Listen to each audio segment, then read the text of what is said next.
प्रभु यीशु मसीह के अति सामर्थी नाम में आप सबों को एक और बार जय मसीह की। अजीजों, आज एक खास संदेश मैं आप सबके साथ बांटना चाहता हूं और मैं चाहता हूं ध्यान से इस संदेश को सुने। और मैं विश्वास करता हूं आज परमेश्वर कईयों के विश्वास को बढ़ाएगा, कईयों की आशा को उसके प्रति बढ़ाएगा। आज के मनन का भाग हमने लिया है रोमियो की किताब अध्याय 15 और उसकी 4 और 5 आयत। लिखा है, जितनी बातें पहले से लिखी गई वे हमारी ही शिक्षा के लिए लिखी गई कि हम धीरज और पवित्र शास्त्र के प्रोत्साहन द्वारा आशा रखें। धीरज और शांति का दाता परमेश्वर तुम्हें वरदान दे कि मसीह यीशु के अनुसार आपस में तुम एक मन हो जाओ। अजीजों, परमेश्वर का वचन ये कहता है कि प्रभु परमेश्वर ने आपको मुझे पवित्र शास्त्र बाइबल दी और ये पहले से आपके लिए मेरे लिए लिखी गई। अजीजों, बाइबल इस दुनिया के अन्य धर्म ग्रंथों से बिल्कुल भिन्न है। उसका बड़ा कारण यह है क्योंकि अधिकांश जो धर्म ग्रंथ लिखे गए किसी एक व्यक्ति के द्वारा लिखे गए और एक स्थान पर शायद हो सकता है लिखे गए, लेकिन परमेश्वर का वचन जब आप और मैं बाइबल पढ़ते गए, एक बात आप और मैं पाते हैं और वो यह है कि बाइबल 3 अलग अलग महाद्वीपों में लिखी गई, एशिया, अफ्रीका, यूरोप। और जिन लोगों ने इसको लिखा वे लोग 40 से अधिक लेखक थे। क्या आप कल्पना कर सकते हैं, लगभग 1600 से अधिक वर्षों में यह बाइबल पूरी तरीके से रची गई। किन लोगों ने इसको लिखा? राजाओं ने इसको लिखा, सरकारी कर्मचारियों ने इसको लिखा, साधारण से लोगों ने, खासकर भेड़ बकरियों को चराने वाले लोगों ने इसको लिखा, गीतकारों ने इसे लिखा, मछली पकड़ने वालों ने इसे लिखा, याजकों ने लिखा, जो लोग चुंगी लेने वाले थे उन्होंने लिखा। आप और मैं देखते हैं पौलुस एक तंबू बनाने वाला एक इंसान था, उसने इसको लिखा। और आप और मैं ये भी देखते हैं कि इसको ना केवल एक ही समूह के लोगों ने लिखा, वरन आप और मैं ये भी पाते हैं कि इसको लिखने वाले यहूदी भी थे और इसको लिखने वाले गैर यहूदी भी थे।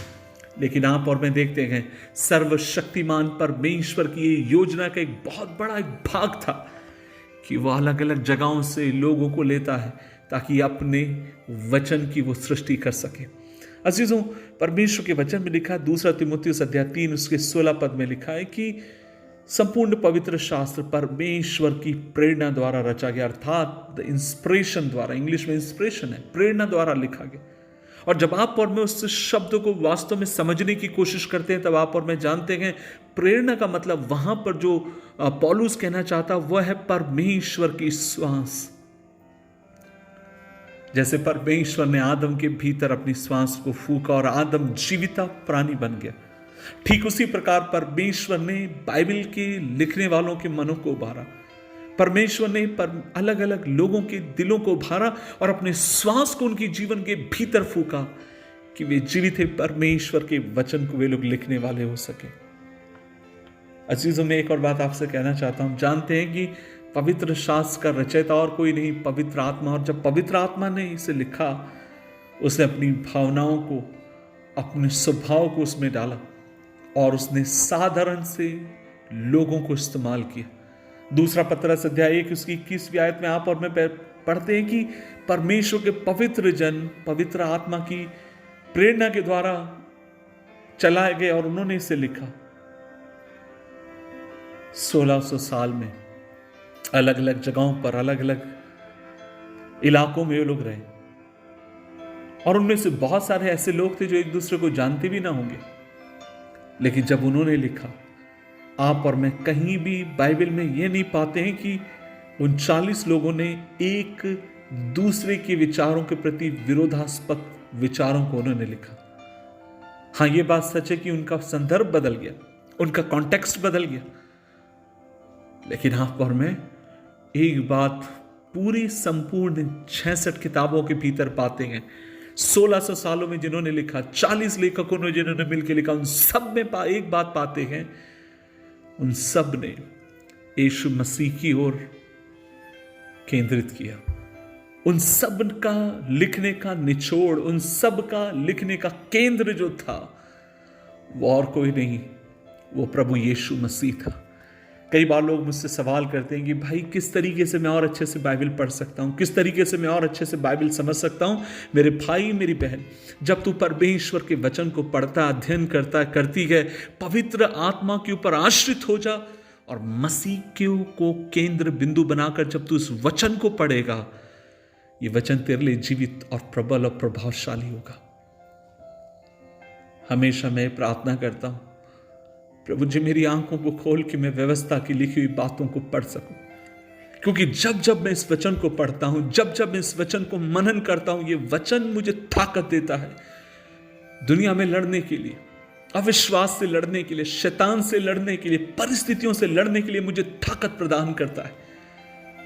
कई बार मैंने इस बात को कहा, आज मैं फिर कहना चाहता हूं, मुझे अगर सबसे ज्यादा अगर परमेश्वर के ऊपर अगर और उसके वचन के ऊपर अगर मेरा विश्वास बढ़ा, वह समय था सन 2012 में 16 जुलाई से लेकर 29 जुलाई के बीच में मैं नागपुर शहर में था। 29 जुलाई को मेरी प्रिय माँ इस दुनिया को छोड़कर प्रभु के पास चले गई। मैं उसकी सेवा के लिए वहां पर था और मुझे अभी भी याद है, धीरे धीरे वो कोमा में जा रही है, वो मृत्यु की शैया के निकट पहुंच रही है और डॉक्टर्स ने हमें पहले से कह दिया था इनके बचने की कोई उम्मीद नहीं। और हम लोग परमेश्वर के स्वर्ग राज्य के लिए अपनी माँ को तैयार कर रहे थे। और मुझे अभी भी याद है, जब उसके बगल में बैठता था, लेटता था, वो बार बार मुझसे कहती थी, किशोर क्या तू मेरे लिए परमेश्वर के वचन को पढ़ सकता? और मैं बार बार बाइबल खोलता, उसके लिए पढ़ता, घंटों घंटों, कई बार रात के समय उसके कान की तरफ जोर जोर से बैठकर परमेश्वर के वचन को कहता। और एक दिन मैंने उससे पूछा, क्या माँ तुझे मरने से डर लगता है? और तब उसका उत्तर आज भी मेरे कानों में गूंजता। और उसने मुझसे कहा, किशोर मैं मरने से नहीं डरती हूं, लेकिन जितना अधिक इस वचन को मैं सुनती हूं, उतना अधिक मेरा विश्वास और अधिक बढ़ता चला जाता है। सुबह के समय यदि आप अपने विश्वास को लेकर स्ट्रगल कर रहे हैं, आपके जीवन को लेकर अगर आप संघर्ष में हैं, आज सर्वशक्तिमान परमेश्वर आपसे कहता है, अगर जब तू इस वचन को पढ़ेगा, मेरे जीवन की श्वास तेरे जीवन में फूकी जाएगी और तू मेरे वचनों को समझने पाएगा। और ये वचन तेरे जीवन, तेरे परिवार, तेरे भविष्य को बदलने के लिए विश्वास योग्य है। दुआ करें, प्रभु जी इस वचन के लिए धन्यवाद, अनुग्रह दे कि हम तुझ पर और अधिक विश्वास करें, तेरे वचन पे विश्वास करें। यीशु मसीह के नाम से मांगते हैं, आमीन, आमीन, आमीन।